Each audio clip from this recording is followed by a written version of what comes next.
Sergey राव retire होतात आणि आता त्यांना पूर्ण वेळ रिकामा असतो. त्यामुळं त्यांची बायको सुमती आणि ते दोघांना एकमेकांना खूप वेळ द्यायचं ठरवतात, कारण त्यांचे खूप स्वप्न मागं पडलेले असतात. मुलांची जबाबदारी, नोकरी यामुळं त्यांनी कधीच एकमेकांना वेळ दिलेलाच नसतो. त्यामुळं ते म्हणतात, आता आपण दोघं राजा राणीसारखं जगायचं. आणि मस्त असं सकाळी उठून त्यांची बायको आवरते, निवांत त्यांनी जी बाग तयार केलेली असते त्याच्यात आपल्या आपल्याच आवडीची झाडाची फुलं, सगळ्या प्रकारची झाडं लावलेली असतात.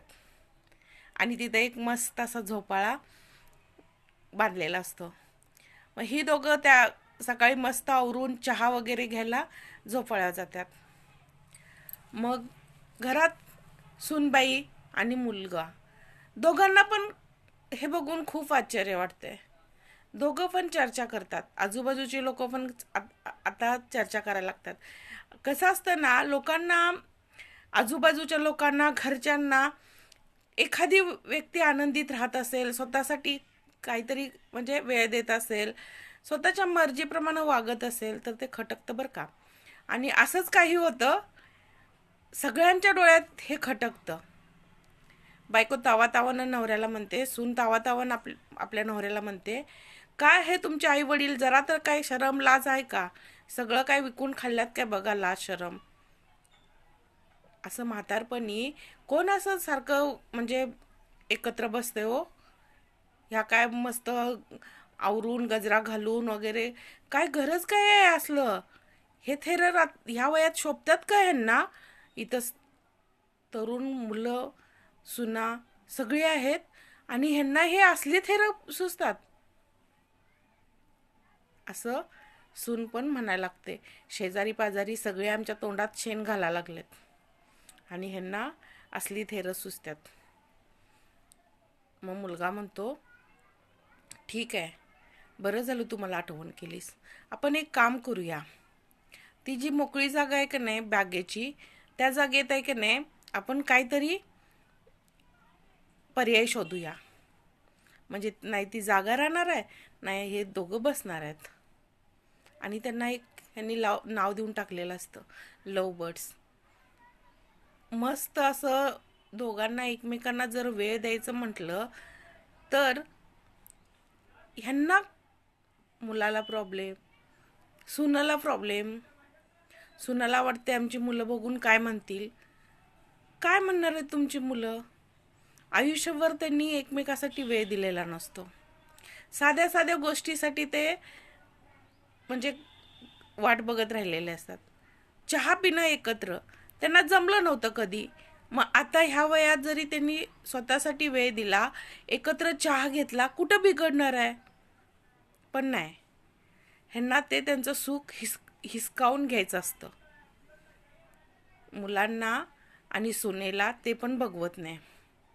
साध्या साध्या गोष्टीतला आनंद त्यांचा बघवत नाही यांना.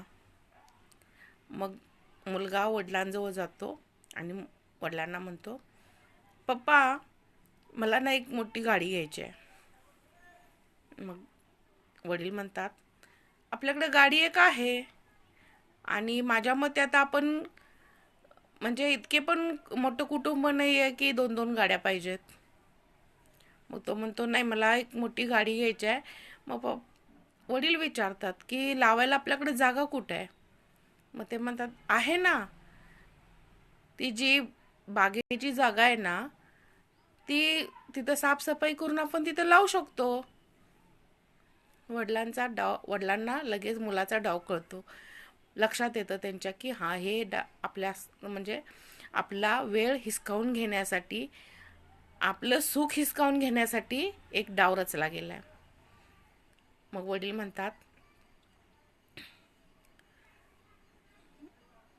त्यावेळी काहीच बोलत नाहीत, विचार करून सांगतो म्हणतात.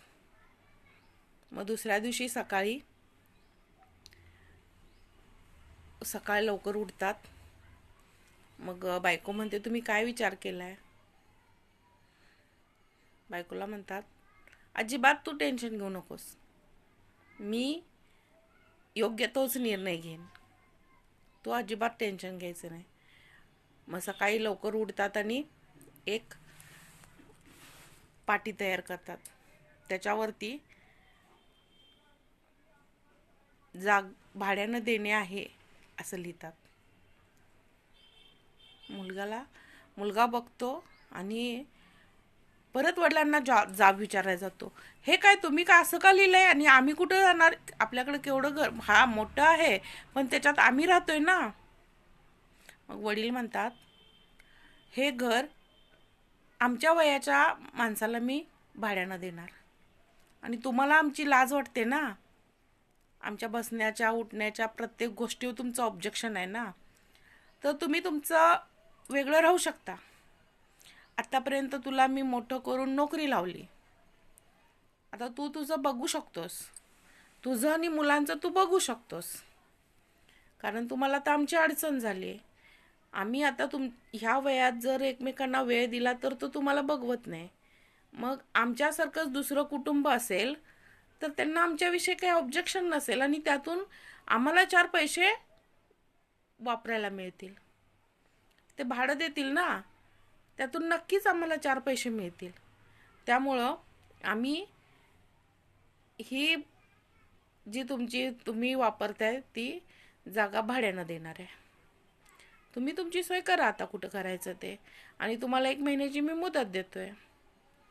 मुलगा आणि सून आपल्या मुलांबरोबर असं कोण करतं का, ह्या भरपूर काय बोलतात त्यांना. ते म्हणतात, जग जसं बदलतंय तसं आई वडिलांनी पण बदलायला हवं. आई वडिलांनी थोडंसं आपल्यासाठी जगायचं म्हटलं तर मुलांना ते बघवत नाही. मुलांना लगेच लोक काय म्हणतील, लोकांना तोंड दाखवायला मला जागा ठेवली नाही म्हाताऱ्यांनी, हे तुमची बोलणी. मग आम्ही एकटं राहायला आम्हाला काय हरकत नाही.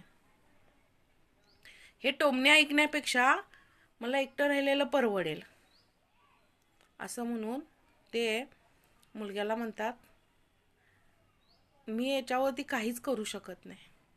आजपर्यंत आम्ही खूप ॲडजस्टमेंटवरती राहिलो, साध्या साध्या गोष्टी करायच्या आमच्या राहून गेल्या, पण आता मला शेवटच्या क्षणी आम्हाला दोघांना जगू द्या. जसं तुमचा संसार आहे तसं आमच्या दोघांचं आयुष्य सगळं तुमचं करण्यात गेलं. प्रत्येक गोष्टीसाठी आम्ही विचार नंतर करूया असा केला. मग आता ते नंतरची वेळ आलेली आहे, त्यामुळं तुम्ही आम्हाला असं विचारू शकत नाही की, कारण त्यांचे सगळ्यांचे टोमणे ह्या दोघांनी ऐकलेले असतात. सुनबाई तर आपल्या आईला फोन लावून म्हणत असते, काय बाई आई, आमच्या घरात तर ना सगळं काही विचित्रच आहे. म्हातारींना वाटते आता आपली जवानी चालले, आणि उठल बगल तवा हे लव बर्ड्स एकत्रच बसलेले असतात. आणि हे गोष्ट सासून ऐकलेली असते. तिला वाटते तिने ऐकली नाही, पण ही गोष्ट ऐकलेली असते. मग तिला वाटतंय सून आपली पाठीमागं टिंगल उडवते, पण तिला असं वाटत नाही की आयुष्यभर यांनी हे घर बनवायला खूप कष्ट घेतलेलं. हे जे आयतं घर मिळालं आपल्याला ते असंच येते का? कुणाचे तर ते कष्ट असतात, आणि त्या कष्टावरती आपण निवांत ऐशाराम करत असतोय. जाणीव नाही आहे लोकांना. त्यामुळं जे पण निर्णय त्यांनी घेतला तो योग्यच घेतला. कारण ह्या मुलांना त्यांच्याच भाषेत सांगायची गरज आहे आता. त्यांना दुसरी भाषा कळत नाही. त्यांना समजून सांगा, काही सांगा, त्यावेळी ते ऐकणार नाहीत. त्यामुळं आता मला काय वाटतंय, जे वयस्कर आहेत त्यांनी स्वतःसाठी जगा. मोह माया सगळं सोडून ह्या मुलांना किती जरी केलं तरी कमीच पडणार आहे. त्यांच्यासाठी तुम्ही चमड्याची कातडी काढून चप्पल बनवली तरी ते कमीच पडणार आहे मुलांसाठी. विचार आवडल्यास लाईक करायला आणि फॉलो करायला विसरू नका. कमेंटमध्ये नक्की सांगा बरोबर आहे का चूक आहे.